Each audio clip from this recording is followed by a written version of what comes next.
Cuci LG inverter yang dia mati total, men. Sebelumnya ini mati total, ya, mati total, ndak ada indikator sama sekali di sini ketika saya tekan tombol on.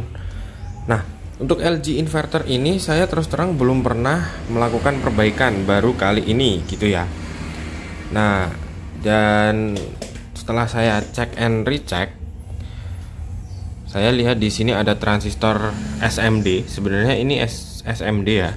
Aku ganti pakai yang deep seperti ini. Ini aku kasih seri yang PNP. Terserah kalian pakai berapa. Saya pakai A1015 ini. Nah, di sini transistornya seperti ini, persis kayak gini. Kode name-nya dia Q5. Dia terbakar. Saya tidak tahu penyebabnya apa.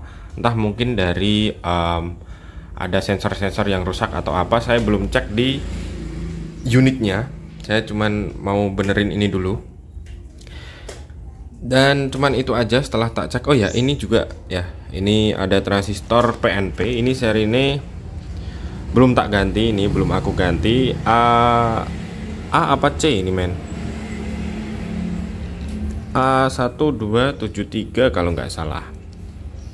Ini NPN atau PNP saya belum cek.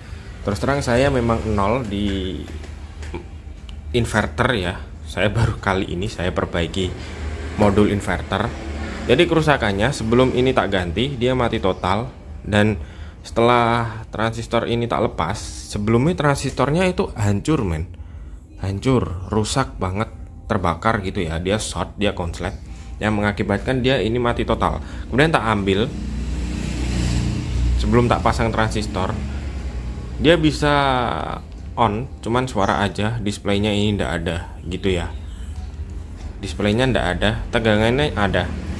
Nah, kenapa saya kasih transistor PNP? Karena saya pernah lihat di channelnya Bang siapa kemarin ya, itu dia pakai transistor PNP, tapi saya ndak tahu pinnya berapa. Nah, saya akan kasih tahu teman-teman pinnya, kolektornya yang mana, basisnya yang mana gitu ya. Sebentar, sini aja kayak sini mau coba tak solder dulu.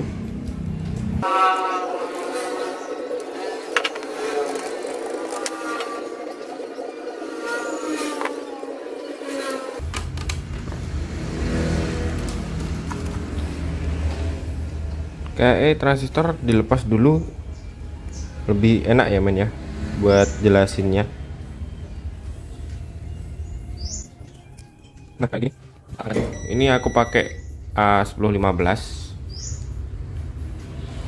seperti ini. Nah, wow. Ketika saya on kan, nah, kalian bisa dengar ada suaranya. Nah, gitu kan. Tapi pelan banget, men. Dan ini ada suara error. Gitu ya. Nah, kemudian saya mau coba tes tegangan-tegangannya. Saya mau coba tes tegangan-tegangannya. Di sini indikatornya dia nyala.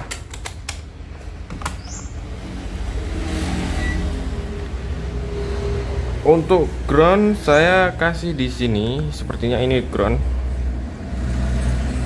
Nah, di pin ini semoga kelihatan, men. Ini yang paling atas ini terbaca 1, berapa itu ya. Kemudian di sini pin 3 saya menyebutnya itu terbaca 15 volt. Kemudian di pin 1 ini ada sekitar 7 volt.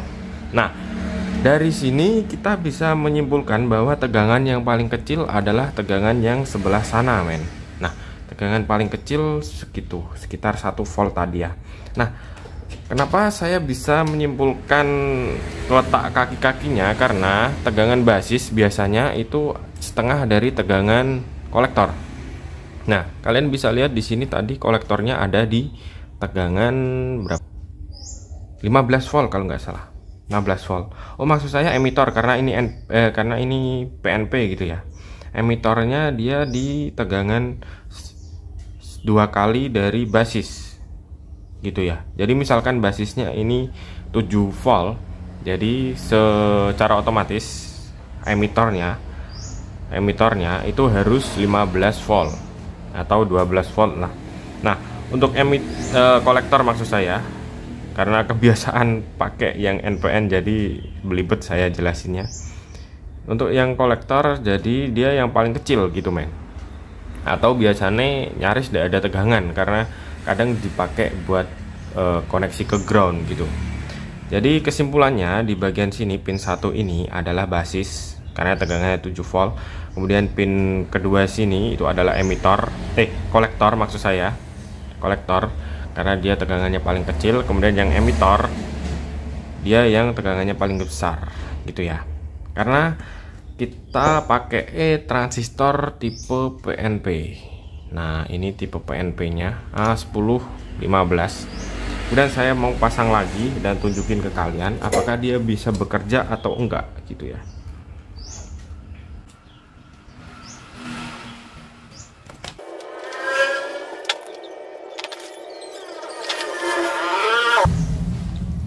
Nah, di sini letaknya seperti ini, ECB gitu ya. Oke, sekarang saya mau coba tes lagi. Dia udah nyala. Nah, indikatornya sudah on men. Nah, dan suaranya juga udah kenceng gitu ya. Nah, kalian bisa lihat di sini. Dan masalahnya cuman ada di transistor itu yang rusak. Dan untuk transistor ini saya belum cek. Ini jika transistor ini sampai jebol, barangkali ada sensor ataupun solenoid yang rusak gitu ya. Saya mau coba cek dulu. Saya mau ganti ini sebelum saya pasang ke bodinya. Saya mau coba cek dulu di sana unitnya seperti apa gitu ya men. Jadi intinya untuk kasus inverter ini yang rusak, paling sering di channelnya Mas siapa kemarin saya lupa, sorry kalau ndak bisa nyantumin di sini. Pokoknya ada, saya belajar dari situ juga karena saya belum pernah nanganin inverter di transistor ini. Sayang sekali beliau tidak menyertakan basis kolektor emitornya gitu ya men. Jadi transistor PNP ini yang sering rusak gitu. Oke. Nah, jadi untuk modul yang kemarin tak perbaiki, yang saya ganti transistor A1015 itu sama apa namanya kemarin transistor A12 berapa itu yang tak ganti BD140 itu ternyata ada masalah di sini men. Ini adalah solenoid water inlet. Dia pakai 12 volt karena ini inverter, jadi pakai 12 volt DC bukan AC gitu ya. Nah, caranya lumayan sulit ini. Dan ini udah dapat. Nah, kenapa water inlet ini sampai hancur seperti ini? Satu, keterangan si pemilik ini setiap hari mesin cucinya dipaksa untuk cuci banyak pokoknya. Bisa sampai 3 sampai 5 kali pencucian dalam sehari. Wow, gitu ya. Dan bebannya juga berat-berat. Nah, kenapa water inlet ini sampai rusak? Jawabannya karena di sini filter ini tadi penuh dengan lumut gitu men. Sampai masuk ke dalam sini lumutnya juga banyak gitu ya. Jadi kenapa water inlet sampai kembung seperti ini? Karena air tidak bisa masuk lancar ke sini yang mengakibatkan apa ini namanya pokoknya yang di dalam inilah, tidak tahu saya namanya apa, itu macet men. Nah, ini unitnya seperti ini, dia macet, tidak bisa gerak bebas gitu, jadi dia stuck gitu. Ketika water inletnya ini bekerja, dia stuck, yang mengakibatkan suhunya ini sangat tinggi, yang mengakibatkan seperti ini, kembung sampai modulnya yang jebol gitu men. Jadi kebersihan air dan filter di sini kalian perlu perhatikan juga. Bagi kalian yang punya mesin cuci satu tabung gitu ya, entah mereknya apa, sama aja. Yang penting ketika kalian cuci itu di water inlet ini cek dulu men, jangan sampai dia tersumbat gitu ya. Jadi jika tersumbat atau airnya kecil, dia tidak bisa lancar, bisa jadi ini jebol.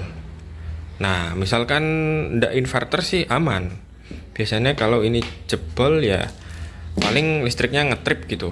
Tapi kalau inverter ini yang berat men, kalian harus ngerogoh kocek yang lebih dalam untuk ganti modul. Kalaupun bisa diperbaiki juga ongkosnya mahal, kayak saya sendiri ongkosnya juga mahal gitu ya. Gitu langsung dicoba gitu ya men ya, kalian coba tapi cek dulu semuanya. Ini sebelum tak coba tadi di rumah si pemilik, ini tak cek, ternyata saya ketemu ini water inletnya yang jebol. Kemudian ini tak buka soketnya, kemudian tak cek modulnya, ternyata bisa tuh ya, bisa muter juga. Jadi pokoknya kalian sebelum ganti modul atau sebelum kalian pasang modul yang baru atau setelah kalian memperbaiki modul, jangan langsung di tes tanpa melakukan pengecekan lebih lanjut gitu men.